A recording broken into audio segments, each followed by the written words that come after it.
요즘 우리가 기도에 대해서 얘기하고 있는데 오늘은 중보기도에 대해서 얘기할 겁니다. 중보기도. 중보기도는 즉 남을 위해서 하는 기도인 거죠. 제가 이게 하나님 딱 만났을 때, 하나님 딱 영접했고 성령 딱 받았을 때, 그때 하나님께서 그냥 저에게 딱 하신 말씀이 있었어요. 그게 뭐였냐면 너를 위해서 쌓여진 기도가 있다 그러셨습니다. 그러면서 저는 딱 그 말씀 들었을 때 우리 엄마 아버지도 교회 잘 안 다니고 누가 교회 다니는 사람이 없는데 우리 가족 중에는 어떻게 나한테 쌓여진 기도가 있지? 했는데 저희 할머니를 이렇게 딱 보여주셨어요.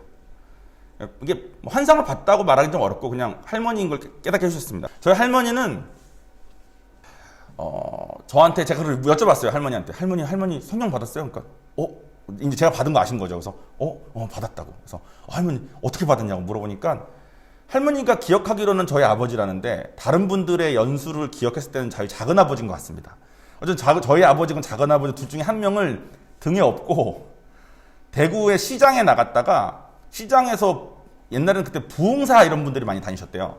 그러니까 이렇게 복음을 선포하러 그냥 아무 동네나 가서 5일장 서고 이런 데 가서 막 설교를 하면 사람들이 이렇게 모이지 않습니까? 모인 사람들한테 복음을 전했대요. 근데 저희 할머니가 아기를 업고 이렇게 가서 듣다가 하나님 만난 거야. 말하는 거 듣고. 그리고 돌아오는 길이 구름 위를 걷는 것 같았대요. 아기를 업고 돌아오는 길이.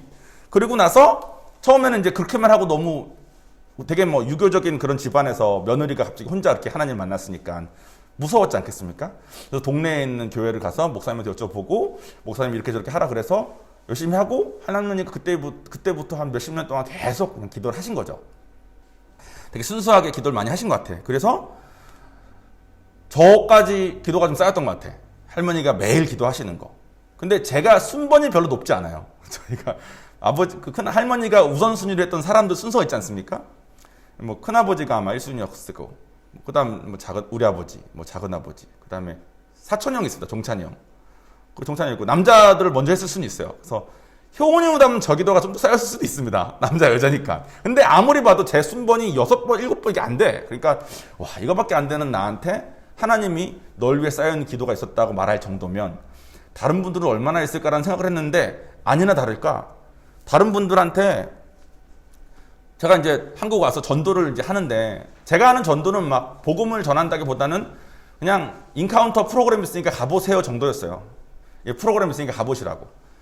그러니까 제가 막 교리를 전하고 그러면 부담될 수 있는데 인카운터 가라 그러면은 이렇게 가보실 수 있으니까. 근데 대부분 인카운터가 됐건 TD가 됐건 가시면 다들 은혜를 받으시고 하나님 안에서 막 이렇게 회복되신 게 보이는 거예요. 그래서 이게 여러분 인카운터 여러분 해보신 분들은 알겠지만 인카운터가 되게 파워풀하지 않습니까? 되게 좋잖아요.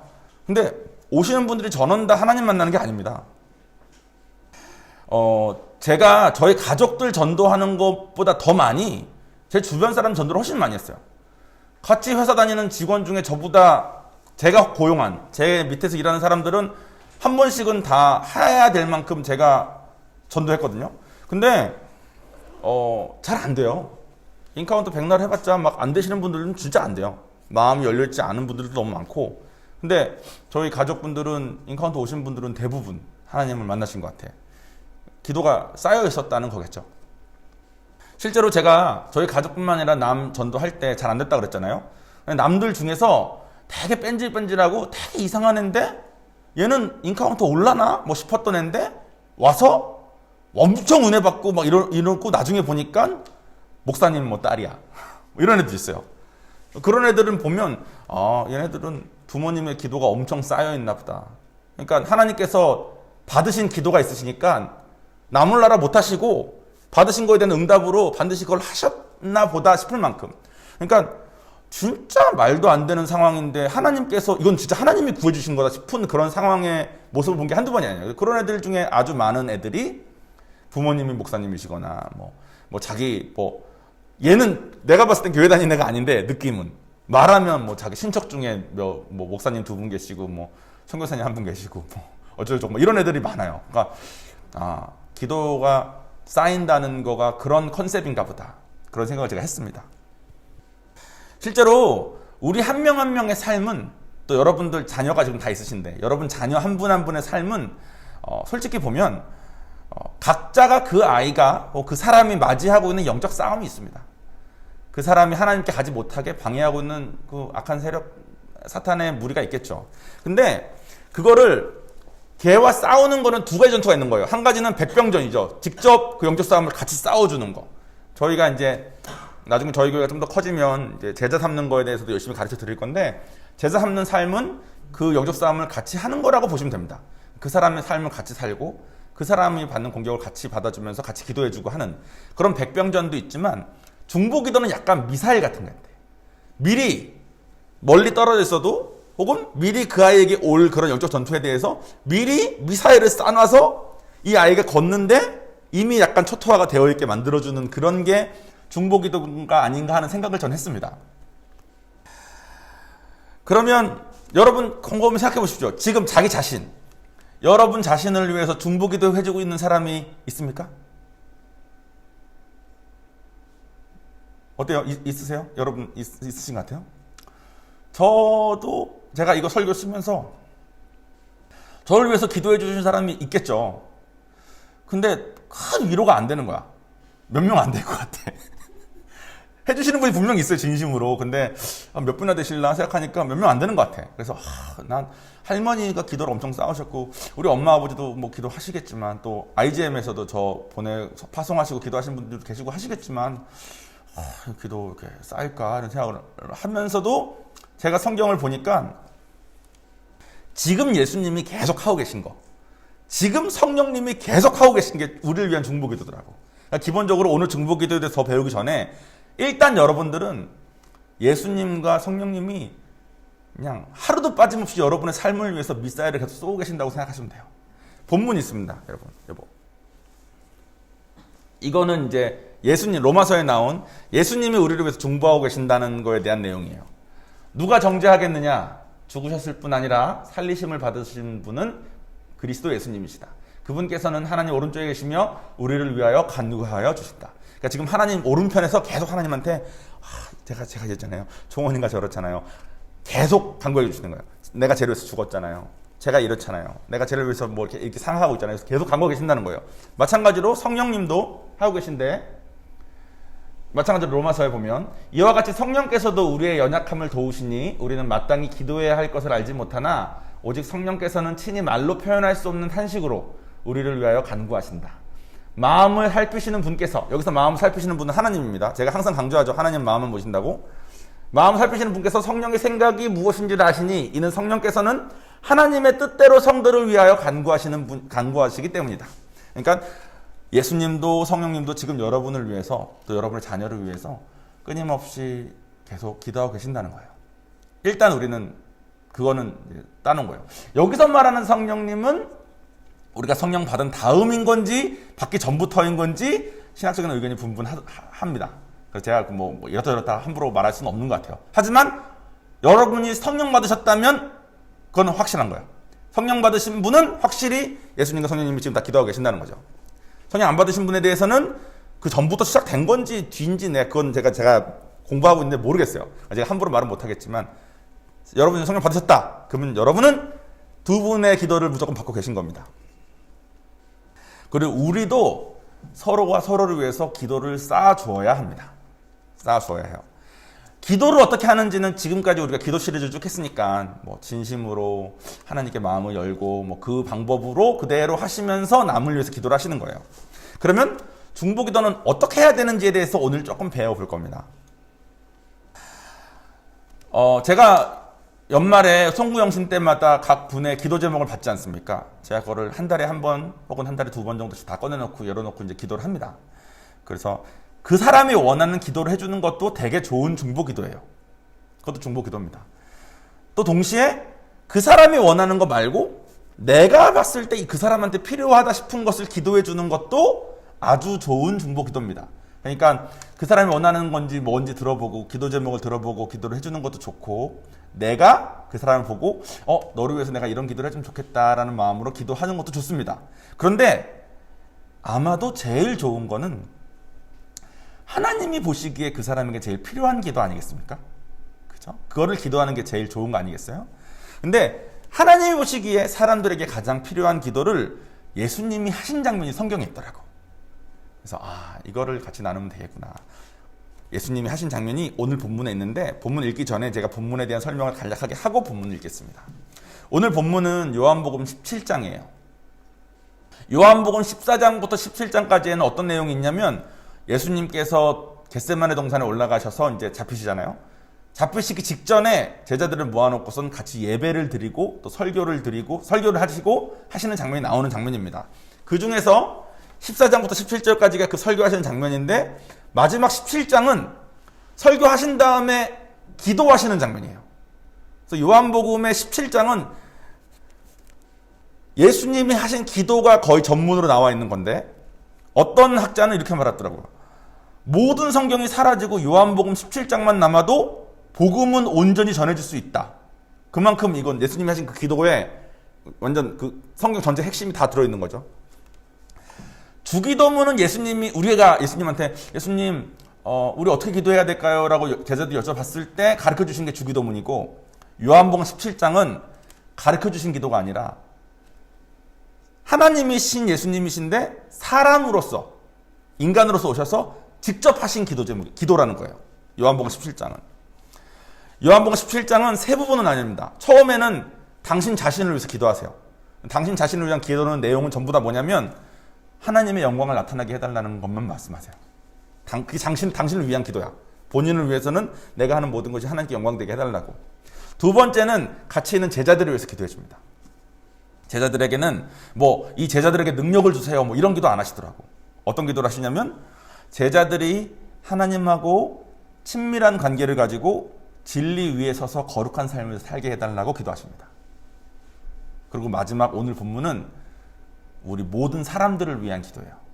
뭐라고 하시냐면 예수 믿게 해달라고. 내가 하나님인 거 알게 해달라고. 하나님 사랑 깨닫고 하나님도 사랑하고 이웃도 사랑하게 해달라고. 그리고 하나님이 우리의 왕 대신 하나님의 이름 알게 해달라고. 여기 기도하십니다. 오늘 본문은 이 14장부터 17장 중에 17장 중에서 사람들을 위한 기도만 제가 뺀 거예요. 궁금하신 분은 17장은 나중에 기회 되시면 1절부터 쭉 읽어보세요. 본인을 위한 기도, 제자를 위한 기도, 세상을 위한 기도를 하시는데, 세상을 위한 기도를 제가 읽어드리겠습니다. 아버지께서 내 안에, 내가 아버지 안에 있는 것처럼 모두 하나가 되어 그들도 우리 안에 있게 하소서. 그리하여 아버지께서 나를 보내신 것을 세상이 믿도록 하소서. 아버지께서 내게 주신 그 영광을 나도 그들에게 주었으니 이는 우리가 하나인 것 같이 그들도 하나가 되게 하려는 것입니다. 내가 그들 안에 있고 아버지께서 내 안에 계신 것은 그들을 하나로 온전하게 하셔서 아버지께서 나를 보내신 것과 아버지께서 나를 사랑하신 것 같이 그들도 사랑하셨다는 것을 세상이 알게 하려는 것입니다. 아버지께서 내게 주신 자들도 내가 있는 곳에 나와 같이 있게 하시고 세상 창조 전부터 아버지께서 나를 사랑하심으로 내게 주신 내 영광을 그들도 보게 하소서. 의로우신 아버지, 세상은 아버지를 알지 못하였으나 나는 아버지를 알았고 이들도 아버지께서 나를 보내신 것을 알았습니다. 내가 그들에게 아버지의 이름을 알게 하였고 또 알게 할 것입니다. 이는 아버지께서 나를 사랑하신 그 사랑이 그들 안에 있고 나도 그들 안에 있게 하려는 것입니다. 아멘. 보면 천국에 대한 내용, 성령님에 대한 내용 다 포함이 되어 있는 게 보이시죠? 예수님은 빌립보서에서 나온 것처럼 오셔서 내내 하신 게 우리를 위한 중보였고 가시기 전날도 이렇게 중보하셨습니다. 그리고 지금도 우리를 중보하고 계신 거예요. 그러니까 예수님은 그냥 중보자 역할로 지금까지 계속 계셨던 거죠. 그럼 이제 우리는 우리 서로를 위해서 어떻게 기도하는 게 좋을까요? 물론 이 성경 본문을 하나하나 분석해서 내용을 분석해 보시면 더 잘 아시겠지만 이 성경 오늘 본문 내용은 우리가 인카운터 때 하는 그 구원의 4가지 내용하고 아주 흡사합니다. 여보 다음 슬라이드 열어주겠어요? 우리 이거 하잖아요. 기도할 때 나는 죄인입니다. 2000년 전에 오신 예수님은 나를 구하러 오신 하나님이십니다. 예수님이 나의 죄를 씻기 위해서 십자가에 달려서 돌아가셨습니다. 돌아가신 후 3일 만에 부활하시고 지금 나의 왕으로 계십니다. 이거 우리 인카운터 때 기도하잖아요. 이 내용이 오늘 본문에 나온 예수님께서 세상의 모든 사람들에게 하신 그 내용과 거의 흡사한 것 같아요. 그래서 여러분은 믿지 않는 사람을 위해서 혹은 여러분의 자녀, 아직 성령 받기 전인 여러분의 자녀를 위해서 기도하실 때도 그 아이를 위해서 이 네 가지를 기도하시고, 이미 믿으신 분을 향해서도 이 기도를 하시면 좋습니다. 왜 그런지 제가 지금 간략하게 설명을 드릴게요. 우리가 성령 받을 때 내가 죄인인 걸 인정하면 하나님께서 너가 죄인인 걸 인정했구나 하고 하나님께서 우리를 만나주시잖아요. 근데 제가 제 삶을 봐도 그렇고 우리가 죄인인 걸 망각하고 그냥 살 때가 너무나도 많습니다. 죄인인 걸 인정을 한 적이 살면서 한 번 있었으니까 성령이 만나주셨지만 한 달 뒤에 1년 뒤에 그때는 그랬는데 지금은 또 살기 바빠서 어려워서 해서 내가 죄인이건 뭐건 신경 안 쓰고 그냥 살게 되는 경우가 되게 많아요. 지난번 제가 설교 때 말한 것처럼 그 하인 기억나십니까? 사탄이, 제가 하인 같은 애라 그랬잖아요. 사탄이 우리를 그렇게 속여서 그렇습니다. 그래서 여러분은 믿지 않는 자를 위해서도 믿는 자를 위해서도 그 사람이 스스로 죄인인 걸 깨달을 수 있게 해달라고 꼭 기도하셔야 돼요. 그리고 두 번째는 2000년 전에 오신 예수님은 나를 구하러 오신 하나님이시다 그랬잖아요. 성경책은 오직 예수님에 대해서 다 말합니다. 구약은 오실 예수님, 신약은 오신 예수님이 무엇을 하셨는지, 그리고 다시 오실 예수님. 물론 구약에도 다시 오실 예수님도 다 나와 있어요. 즉 성경 전체의 주제는 예수님입니다. 그리고 그 예수님이 하나님이시래. 그걸 믿는다는 건 뭐냐면 성경이 진리인 걸 믿는 것이죠.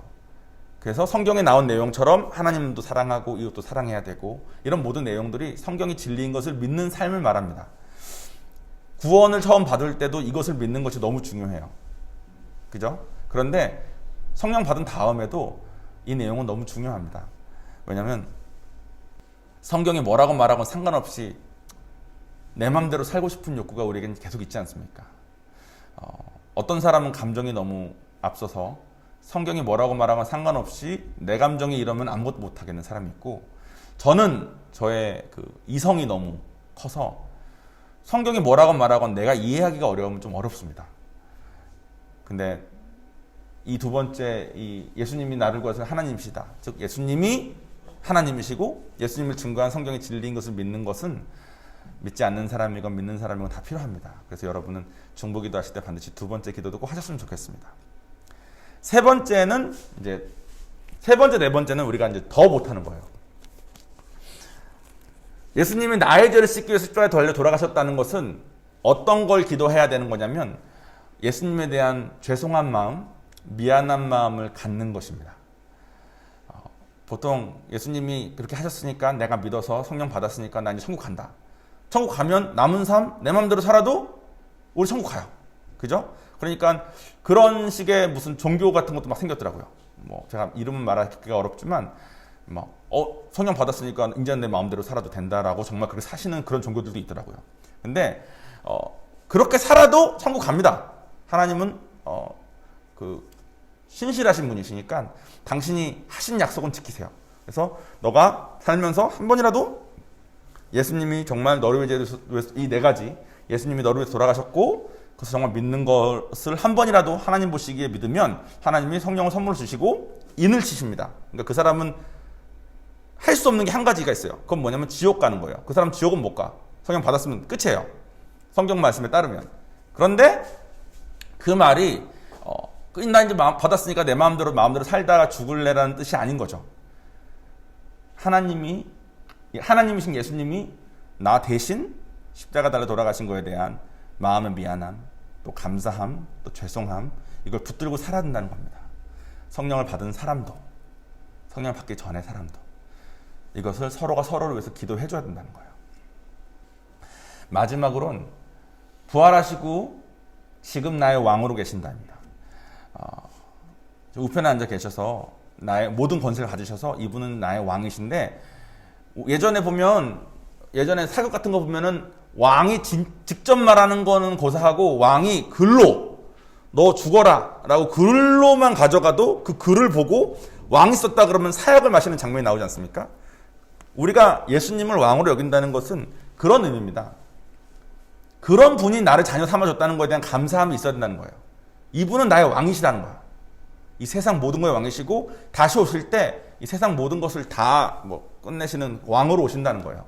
근데 우리가 왕으로 하나님을 또 예수님을 왕으로 이렇게 생각하고 사는 삶을 살기가 참 어렵습니다. 정말 간절히 중보해야 될 바인 것 같아요. 그러니까 여러분은 서로가 서로를 위해서 기도하실 때 그분이 원하는 기도 제목도 기도하시고 또 자기가 봤을 때 그분에게 필요한 기도 제목도 기도하시지만 그 무엇보다도 그분을 위해서 이 네 가지를 항상 중보해 주셨으면 좋겠습니다. 이 중보, 이 네 가지 내용이 예수님께서 돌아가시기 전날 우리를 위해서 하신 기도예요. 마무리를 짓겠습니다. 여러분을 위해서 쌓인 기도가 별로 없는 분이 있을 수도 있어요. 그죠? 저희 신목사님도, 얼바인에 있는 신목사님도 항상 하시는 게 이걸 배우신 다음에 어떤 분이 오셔서 나는 아무도 믿지 않는 집안에서 혼자 믿었다. 그래서 나를 위해서는 쌓여진 기도가 아무것도 없고 내가 사는 삶에 미리 쏘아져진 미사일도 하나도 없다. 그래서 나는 지질이 고생하고 하나님 이제 겨우 알아가서 뭐 힘들어 죽겠다 이렇게 말을 하면 하는 사람도 꽤 있나 봐요. 하면 신목사님이 항상 이렇게 말씀하신대요. 당신을 위해서 쌓인 기도가 없다면 대신 당신이 누군가를 위해서 기도를 쌓아줄 수 있지 않냐고. 큰 위로가 안 되죠. 내 기도가 쌓였으면 좋겠다는 마음이 우리가 다 있으니까. 그런데 우리가 기도해 주면 우리 자녀는 우리 같은 고생 안 해도 되는 겁니다. 우리가 기도해 주면 내 주변에 있는 사람들은 하나님께 더 이렇게 갈 수 있는 거예요. 그래서 우리가 서로가 서로를 위해서 정말 중보해야 됩니다, 여러분. 지금 머릿속에 떠오르는 중보해야 될 대상들이 보이십니까? 그분을 위해서 기도하실 때 그분이 원하는 거, 또 여러분이 봤을 때 필요한 거보다 이 네 가지를 꼭 먼저 하십시오. 그분이 죄인인 것을 인정할 수 있게, 그분이 성경의 진리인 것을 인정할 수 있게, 그분이 하나님 예수님한테 감사하고 미안한 마음을 가질 수 있게, 또 그분이 지금 예수님을 왕으로 섬기는 삶을 살 수 있게. 그 삶을 살면 그 사람의 삶에 하나님의 그 축복과 은혜가 함께하지 않을 수가 없는 것 같아요. 모르겠어요. 제가 여러분 위해서 기도하고 하면서 그 한 분 한 분 그 종이 제가 펼치면서 읽으면서 기도하지 않습니까? 기도하면서 여러분들을 위해서 기도하고 여러분들이 내가 기도 제목을 적어놨더니 뭐 박정원 선교사 매주 뭐 기도한다더니 기도했더니 정말 응답됐네. 고마워요. 이런 말을 내가 더 듣고 싶나 봐. 그러니까 저도 남의 기도 제목을 들으면 그거 열심히 해줍니다. 그거 열심히 해줘서 그거 응답받으면 내가 좀 기도해준 거가 뭔가 그죠? 티가 좀 나는 것 같고 하나님도 내 기도에 응답하신 것 같으니까 기분 좋고 막 이런 인간적인 마음들이 막 틈타는 것 같아. 근데 이번 설교 준비하면서 더더욱 느낀 건데 우리는 우리에게 뭐가 필요하고 뭐가 중요한지 솔직히 잘 모르는 것 같아요. 요한이가 원하는 거는 사탕이거든요. 물론 사탕 좋습니다. 근데 사탕 뭐 하루에 한 개, 뭐 주스 하루에 한 잔, 뭐 우리가 암만 해봤자 얘가 원하는 거는 그 끝이 없어요. 그러니까 우리 인간이 원하는 거가 또 인간이 아는 거가 얼마나 제한되고 또 우리의 죄성 때문에 우리가 원하는 것이 보통은 우리가 잘 되는 것이기보다는 우리가 편해지는 방향인 것을 좀 생각해 볼 때 아마 우리는 우리를 서로를 위해서 기도해야 되는 가장 중요한 것은 이 네 가지가 아닌가 싶어요. 제가 여러분을 위해서 기도하고 있거든요. 정말 한 분 한 분 위해서. 여러분도 저를 위해서 꼭 기도해 주십시오. 그리고 여러분은 저를 위해서 기도하실 때 다른 기도는 정말 괜찮다기보다는 뭐 해도 좋지만 이거 네 가지 꼭 했으면 좋겠습니다. 특히 제가 이걸 하면서 제가 3번, 4번이 되게 부족한 걸 다시 한번 느꼈습니다. 저는 뭐 하나님한테 막 이렇게 미안한 감정 막 진짜 미안해서 이런 것도 잘 없고 하나님을 내가 왕이라고 생각하기에는 너 제멋대로 사는 게 한두 군데가 아닌 것 같아요. 서로 중보하는 삶을 살았으면 좋겠습니다. 알겠죠, 여러분? 중보하실 때 이 네 가지 기도하십시오. 자녀 위해서 꼭 기도합시다. 이 네 가지. 그래서 자녀가 다 행복하게 살 수 있도록 기도합시다. 네. 설교 마치고 기도하겠습니다.